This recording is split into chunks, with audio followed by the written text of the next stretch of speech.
సకలం చెరువును ఆక్రమించి కట్టిన ఫాతిమా కాలేజీని కూల్చకుండా మేము అది సోషల్ సర్వీస్ చేస్తుంది కాబట్టి దాన్ని కూల్చలేమంటూ హైడ్రా ఈరోజు ఒక ప్రకటన అయితే విడుదల చేసింది. అయితే దానిపై మాట్లాడడానికి మనతో Kasam Venkateswarlu BJP state general secretary ఉన్నారు. ఆయనను ఈ దానిపైన ఎట్లా స్పందిస్తారో బీజేపీ పార్టీ తరఫున ఎట్లా స్పందిస్తారని అడుగుదాం. అని ఇప్పుడు హైడ్రా ఒక ప్రకటన విడుదల చేసింది. సకలం చెరువులో ఫాతిమా కాలేజీ ఏదైతే ఎంఐఎం నేతలు కట్టిన కాలేజీ ఉందో సోషల్ సర్వీస్ కింద ఉంది కాబట్టి మేము దాన్ని కూల్చమంటున్నారు. దానిపైన మీ ఒపీనియన్? కాంగ్రెస్ పార్టీ రేవంత్ రెడ్డి భూములకు సంబంధించినటువంటి విషయంలో చాలా ఎక్స్పర్ట్. ఎక్కడెక్కడ బినామీ భూములు ఉన్నాయి, ఎక్కడెక్కడ చికం భూములు ఉన్నాయి, ఎట్లా కబ్జా చేయాలి, ఎక్కడ ఆర్టీఐ పెట్టాలి, ఆయన డ్యూటీ అది. రేవంత్ రెడ్డి ఎప్పుడు ఆర్టీఐ మాస్టర్. ఆయన చెరువుల చుట్టూన్నటువంటి భూములపైన కన్నేసినందుకే ఒక హైడ్రా పేరు మీద ఒక కమిటీని వేసి హైడ్రా ఒక ఆఫీసర్ని పెట్టేసి దాని పేరు మీద రాజకీయం చేస్తూ ఉండు, భూములను ఆక్రమించుకుంటూ ఉండు.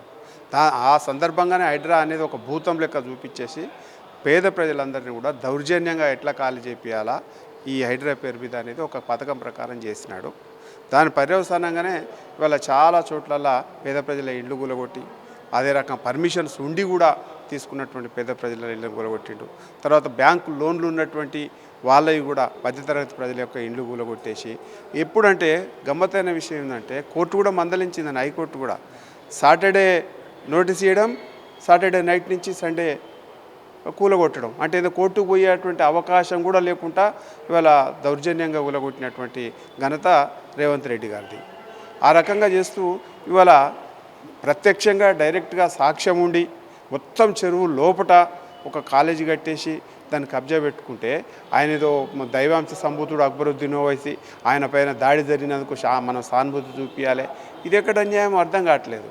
ప్రజలకు ఒక న్యాయము, రాజకీయ నాయకులకు ఒక న్యాయము, నీకు మద్దతు ఇచ్చే ఎంఐఎంకి ఒక న్యాయం, అంత ఓటు బ్యాంకు రాజకీయాలే.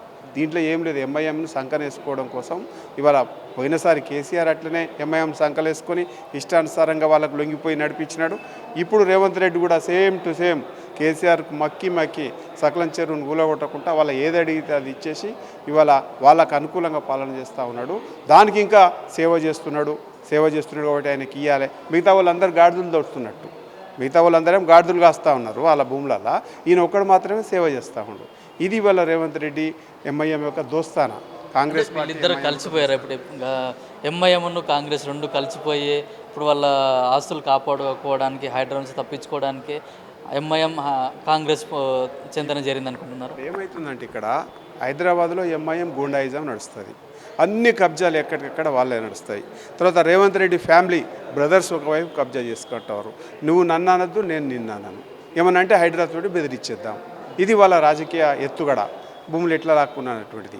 కాబట్టి ఎంఐఎం కాంగ్రెస్ పార్టీ దోస్తానా ఎన్ని తప్పులన్నా జరగని, ఎన్ని నేరాలన్నా చేయని, ఏ ప్రజలు ఏదన్నా కానీ వాళ్ళ యొక్క అలయన్స్ పాలిటిక్స్లో మాత్రం వాళ్ళు బిజీగా ఉండేటువంటి ప్రయత్నం చేస్తారు. కేసీఆర్ కూడా ఇదే మంత్రం 10 సంవత్సరాలు ఎంఐఎంని అంటగాగిండు, ఈగ వాళ్ళనియలేదు. ఇవాళ ఈయన కూడా అదే రకమైనటువంటి ప్రయత్నం చేస్తున్నారు. అంటే పేద ప్రజల విషయం వీళ్ళకి అంతగా పట్టదు. మధ్యతరగతి ప్రజల యొక్క జీవితాల గురించి ఆలోచన చేయరు, వాళ్ళ ఇళ్ళ గురించి ఆలోచన చేయరు. కేవలం వాళ్ళ ఆస్తులు పెంచుకోవడం, వాళ్ళ రాజకీయం పబ్బం గడుపుకోవడం కోసమే ఇవాళ ఎంఐఎం, అదే రకంగా కాంగ్రెస్ రేవంత్ రెడ్డి ఓవైసీ బ్రదర్స్ యొక్క సాహచర్యం నడుస్తూ ఉంది.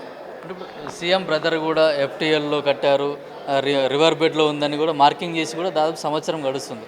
అయినా కూడా ఇప్పుడు కూర్చోలేదు. కానీ పేద ప్రజలపైన వీళ్ళు హైడ్రా ప్రతాపం చూపిస్తున్నారు. అదే అంటున్నా, ఇవాళ రేవంత్ రెడ్డి బ్రదర్స్ ఇష్టరాజ్యంగా ఎక్కడ ల్యాండ్ ఉంటే అక్కడ కబ్జా పెట్టేటువంటి ప్రయత్నం చేస్తారు.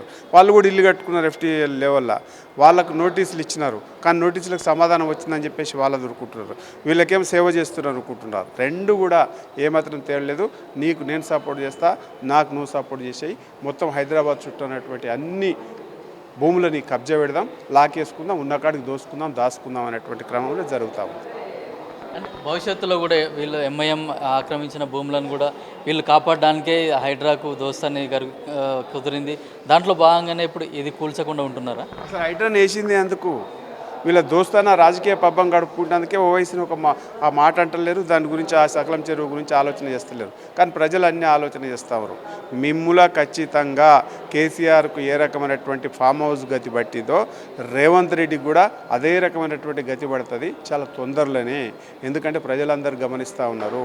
ఇవాళ పేద ప్రజలకు ఒక న్యాయం, ముస్లింలు అయినందుకు ఓవైసీకి ఒక న్యాయం, ఎంపీ అయినందుకు ఎమ్మెల్యే అయినందుకు అక్బర్కు ఒక న్యాయం.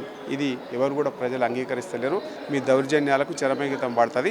భారతీయ జనతా పార్టీ స్పష్టంగా చెప్తా ఉంది.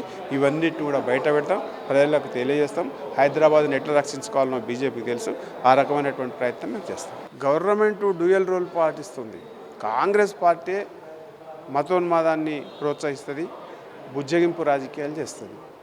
ఇవాళ సకలం చెరువుకు సంబంధించినటువంటి భూమిని తీసుకోకుండా ఉండడం దీనికి ఒక ఉదాహరణ. ఇవాళ చాలా కాలేజీలు కూడా ఇప్పుడు చాలా కాలేజీలు గవర్నమెంట్ భూమిలో కడతారు, లేకపోతే సర్వీస్ యాక్టివిటీ చేసేటువంటి ఆశ్రమాలు కడతారు. అవన్నిటిని నువ్వు దీని లెక్కన ఊకుంటావు అని చెప్పేసి కూడా మేము రేవంత్ రెడ్డిని అడుగుతా ఉన్నాం. కేవలం ఆ రకమైనటువంటి ప్రయత్నం చేయడం ఏంటంటే ఇవాళ బయట హిందువులైనా లేకపోతే ఇంకొక మతస్థులే అయితే ఏమవుతుందంటే వాడు కబ్జా పెట్టుకుంటే వెమ్మటే లేకపోయినా సర్వీస్ చేసినా ఏం చేసినా వాని భూములనే కూలగొడుతుర్రు. వాడు పర్మిషన్ ఇచ్చిన భూములను కూలగొడుతున్నారు. కరెంటు పర్మిషన్ వస్తుంది, బ్యాంకు లోన్ వస్తుంది, ఇల్లు పర్మిషన్ వస్తుంది, జిహెచ్ఎంసీ పర్మిషన్ వస్తుంది, హెచ్ఎండిఏ పర్మిషన్ వస్తుంది. ఇవన్నీ పర్మిషన్లు ఉన్న తర్వాతనే నువ్వు కూలగొడుతున్నావు. వందేమో సోషల్ సర్వీస్ అని చూపిస్తూ ఉన్నావు. ఇది ఎక్కడ న్యాయం చెప్పండి. అందుకనే రేపు ఇంకోరు కూడా అడుగుతారు. ఇవాళ చాలా కాలేజీలు ఉన్నాయి, పర్మిషన్లు ఉండి అటు ఇటు ఎక్కువ తక్కువ నడుస్తున్నాయి. అవన్నిటిని కూడా ఇవాళ నువ్వు ఇండైరెక్ట్గా పర్మిషన్ ఇవ్వాల్సిందే. లేకపోతే సర్వీస్ పేరు మీద ఒకరికి ఒక న్యాయం ఇంకొకరి న్యాయం ఈ రాష్ట్రంలో నడవదు. కోర్టులు కూడా గమనిస్తూ ఉన్నాయి. మేము కూడా అన్ని రకాలుగా ప్రయత్నాలు చేస్తాం.